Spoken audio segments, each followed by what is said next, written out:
Bonjour chers frères et sœurs, nous sommes au samedi 9 mars de la 3e semaine du Carême. Au nom du Père et du Fils et du Saint-Esprit, Amen. De l'Évangile de Jésus-Christ selon saint Luc au chapitre 18, versets 9 à 14.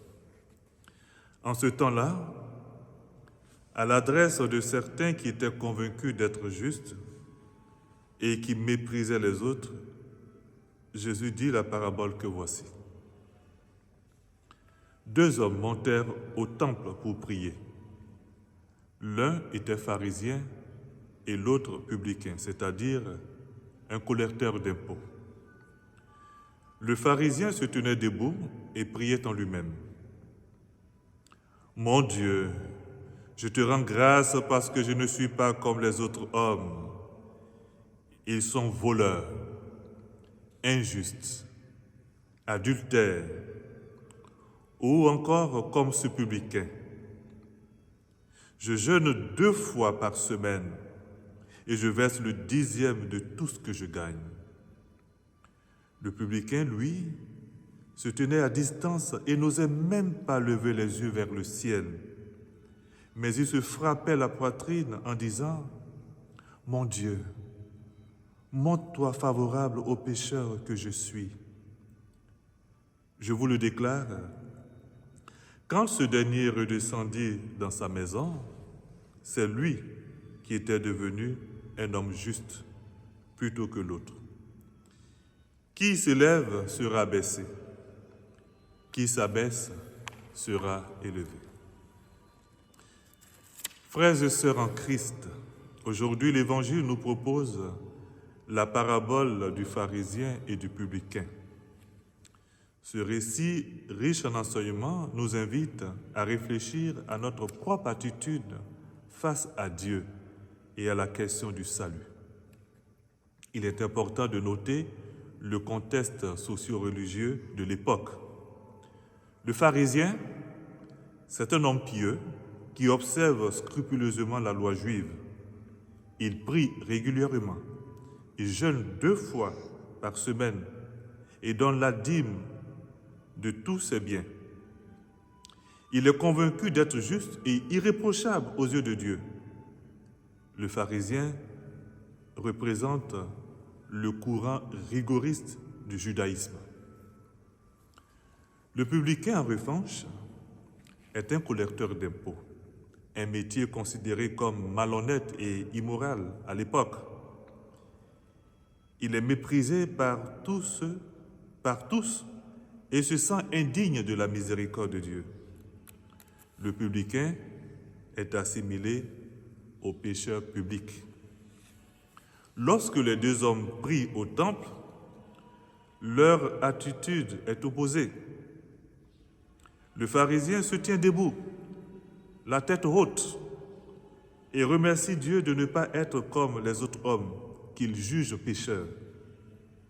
Le publicain, lui, se tient à distance, le cœur brisé, et implore la miséricorde de Dieu.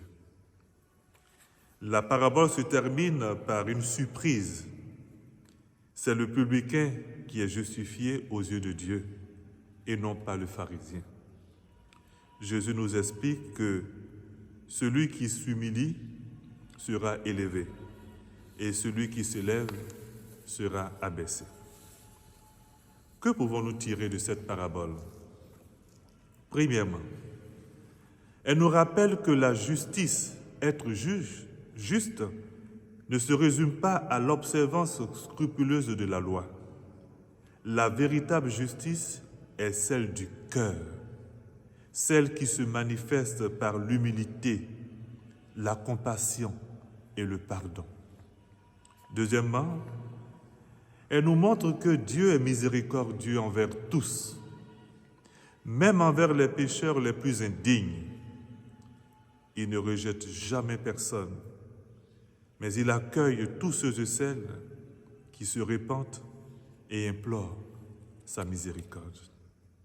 Enfin, elle nous invite à examiner notre propre attitude face à Dieu. Sommes-nous habités par l'orgueil spirituel du pharisien sûrs de nous-mêmes ou par l'humilité repentante du publicain? La réponse à cette question déterminera notre posture face à Dieu et notre cheminement vers le salut. Écoutons un extrait de la catéchèse du pape François sur cette parabole en date du 1er juin 2016. L'orgueil compromet toute bonne action, vide la prière, éloigne de Dieu et des autres. Si Dieu privilégie l'humilité, ce n'est pas pour nous avilir. L'humilité est plutôt la condition nécessaire pour être relevé par lui, afin de faire l'expérience de la miséricorde qui comble nos vides. Si la prière de l'orgueilleux n'atteint pas le cœur de Dieu, l'humilité du misérable l'ouvre pleinement. Dieu a une faiblesse, la faiblesse des humbles. Devant un cœur humble, Dieu ouvre entièrement son cœur. C'est cette humilité que la Vierge Marie exprime dans le cantique du Magnificat. Il s'est penché sur son humble servante, sa miséricorde s'étend d'âge en âge sur ceux qui le craignent. Luc chapitre 1, versets 48 à 50. Qu'elle, qui est notre mère, nous aide à prier avec le cœur humble. Et nous, répétons 3 fois cette belle prière. Mon Dieu, aie pitié du pécheur que je suis. Fin de citation. En ce temps de carême, que cette parabole nous inspire à cultiver un authentique esprit de repentance et à implorer la miséricorde divine. Que la grâce de Christ illumine nos cœurs et nous guide sur la voie de la conversion et de la sanctification. Amen. Que le Seigneur vous bénisse, qui vous garde, au nom du Père et du Fils et du Saint-Esprit. Amen.